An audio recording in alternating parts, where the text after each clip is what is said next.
So to remote start, you press lock once and then double tap on the button on the right hand side there.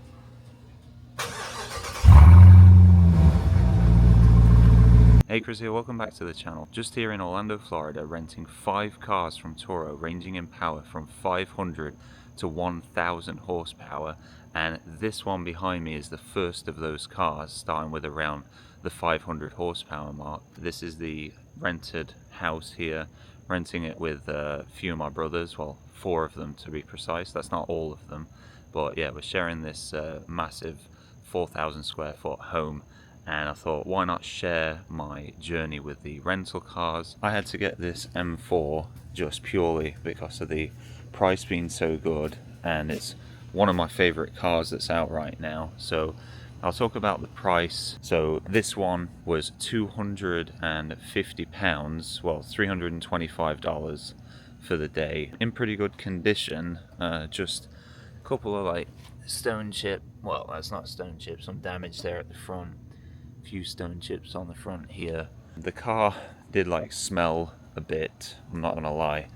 Let me just open her up here. Red interior there, not my favorite. One of my brothers said he really likes the red leather, but M4 logo's there.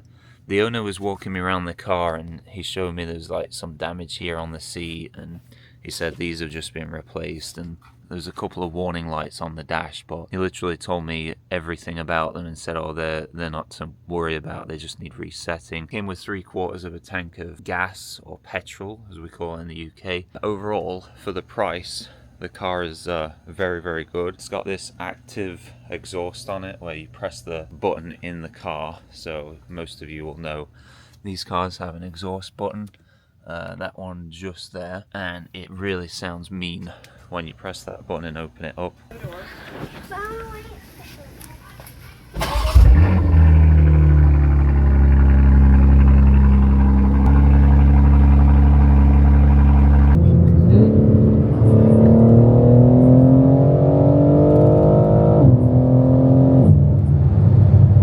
I thought I'd do as well for each car is rate them and sort of talk about, does more power equal more fun? And overall with this car, out of 10, I'd probably give it like a 9.5 out of 10. It's just insanely fun to drive.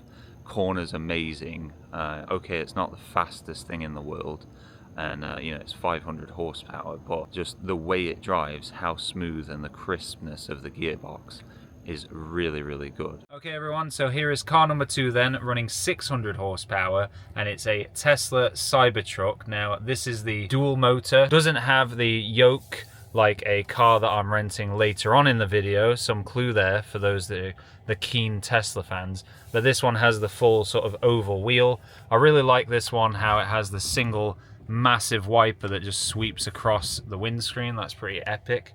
And then it's amazing how you can control everything on here. In order to set off, if you not get access to the Tesla app, you need to put the Tesla key card just here in the holder so it starts the car up. And I'll jump outside now and have a walk around and show you what the general condition of the car is like. Now, a really cool thing about this is to open the door, you press this button and then it just opens up slightly, because of course there's no door handles on here, and you'd think that you would get your fingers trapped putting them in there, but actually you can't close it because there's a little hook here. Well, there it is, so it retracts back in this here. When you open the door, this is out, and then it will stop you closing the door, but as soon as it's open slightly, then it'll actually go back in to stay flush. Really like the wheels on this, got Pirelli tires all around, and the condition on this one, I'll put it up on the screen now what model year this one was, but the condition on it was absolutely amazing. You got some buttons here to control the cover for the back here. Keep that closed because I've got one of my bags in. Then you can press this here and the tailgate just pops down, then gently lowers, but annoyingly you have to manually close it back up there and shut it up, which that's kind of a shame. Going around the car then, as I say, really, really clean, nice vehicle. It's a shame the front windows aren't tinted actually. Just go around the front here. So the big Massive sweeping light bar across the front there. This car for the day, just $136 for the day here in Orlando. So for $136, you got 600 horsepower, and I'll do a quick launch now to show you the acceleration. Just to 30 miles an hour. Okay, here we go. 3, 2, 1. And there we go. The camera actually moved completely. What did you think to that, Morgan? I don't know. Did you like it? Yeah. For 600 horsepower and just $136 for the day, I'd probably give this car a 9 out of 10. It is quiet again because it's an electric car, but how nice it drives really makes up for that. Okay, so here we are then in car number 3, running 700 horsepower on this one, the Dodge Durango Hellcat. So we'll go ahead and do a little launch here, see what kind of reaction we get from myself and the passengers, and then see how it compares to the other cars. Here we go then, way away here, and see what we think. So breakdown. Oh no.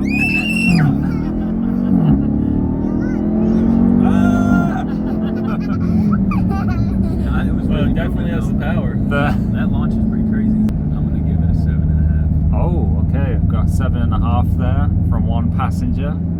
I'll go ahead and give it an 8 because it had the throaty roar, it had the power, it had the spool up, Yeah. but it also made me put my head to the back and it nearly made me shit myself. So.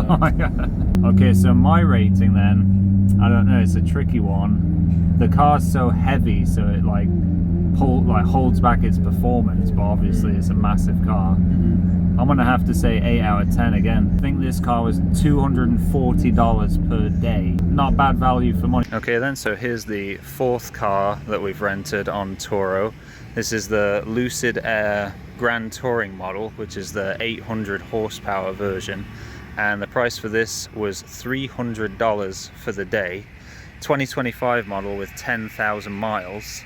And with it being so powerful, you're literally getting 0 to 60 in around 3 seconds. I'll put it up on the screen now, exactly what that time is. I'll just show you what the interior looks like. So when you step up to the car, these door handles pop out for you, the wing mirrors unfold, and then you got this kind of weird steering wheel set up here, and really cool dash here with the smooth, swift and sprint modes, and then this like wraparound dash for the driver here. This one's got the brown leather interior with the black seats in the front, and then in the back you actually have, excuse the mess, full brown leather, and there's like this really nice material on the back of the seat, then all Alcantara roof, headliner, loads and loads of room back here. Okay, so let's have a look at how hard the Lucid Air Grand Touring launches then. So we're going to pull out here onto the main road and just stop here, holding on girls, ready? So here we go, 1, 2, 3, Continue on go. Marcoussis Road for 3 miles. What did we think to that, girls? Okay. I'd give this car a 9 out of 10, just purely based on how comfortable and futuristic the drive is. Again, with it being an electric car, it's gonna lose out on that no sound and not really having much feeling to the drive. Speaking of cars that don't have much feeling to the drive, here the 5th and final car I'm renting for this video is the Tesla Model S Plaid, running its 1,020 horsepower and giving a quoted 0 to 60 time of 2 seconds. This car was $320 in total for the day, which equates to around £237 when converted. Bearing in mind the car was 4 years old, the interior was in very clean, good condition, featuring the yoke steering wheel. However, the exterior was missing some paint off both the wing mirrors. Okay, here we go then. Tesla Model S Plaid, 1,000 horsepower launch. Margarita's not happy with it. Here we go, in the front there, straight road. Okay, Morgan, ready? 1, 2, 3, head on the headrest. Go! Oh, my glasses are off. Oh, no. I don't even want to have my eyes my open. glasses came off. Oh. I'm just closing my eyes.